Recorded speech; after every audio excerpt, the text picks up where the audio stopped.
Nellimattam MBITS polytechnic college excise വകുപ്പിന്റെ വിമുക്തി പദ്ധതിയുടെ സഹകരണത്തോടെ ബസേലിയൻ കപ്പ് ഫുട്ബോൾ ടൂർണമെന്റ് സംഘടിപ്പിച്ചു. ടൂർണമെന്റിൽ GHSS ചെങ്ങമനാട് ജേതാക്കളായി.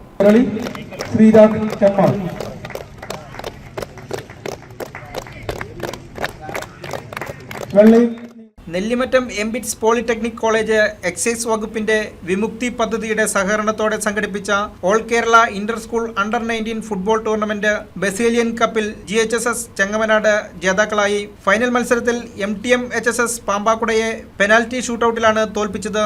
വിജയികൾക്ക് excise assistant commissioner Muhammad Harish trophy നൽകി. റണ്ണേഴ്സപ്പായ MTM-HSS പാമ്പാക്കുടയ്ക്ക് എംബിറ്റ്സ് സെക്രട്ടറി ബിനോയ് തോമസ് മണ്ണഞ്ചേരി ട്രോഫി നൽകി. ജീവിതത്തിന്റെ ലഹരി, അറിവും ആരോഗ്യവും എന്ന വിഷയം അടിസ്ഥാനമാക്കി നടത്തിയ ടൂർണമെന്റിൽ വിവിധ സ്കൂളുകളിൽ നിന്നുമായി 8 ടീമുകൾ പങ്കെടുത്തു. അമൽ സുരേഷ് MTM-HSS പാമ്പാക്കുട ടൂർണമെന്റിലെ താരമായും, അബ്രിൻ ഫ്രാൻസിസ് MTM-HSS പാമ്പാക്കുട മികച്ച ഫോർവേഡായും, ആദർശ് റജി GHSS ചെങ്ങമനാട് മികച്ച ഗോൾ കീപ്പറായും, ആദിദേവ് രാജു മികച്ച ഡിഫൻഡറായും GHSS ചെങ്ങമനാട് തെരഞ്ഞെടുക്കപ്പെട്ടു.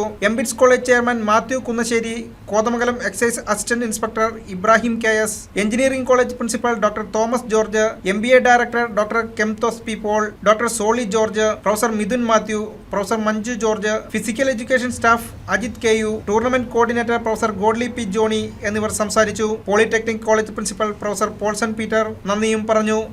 News desk KCV news.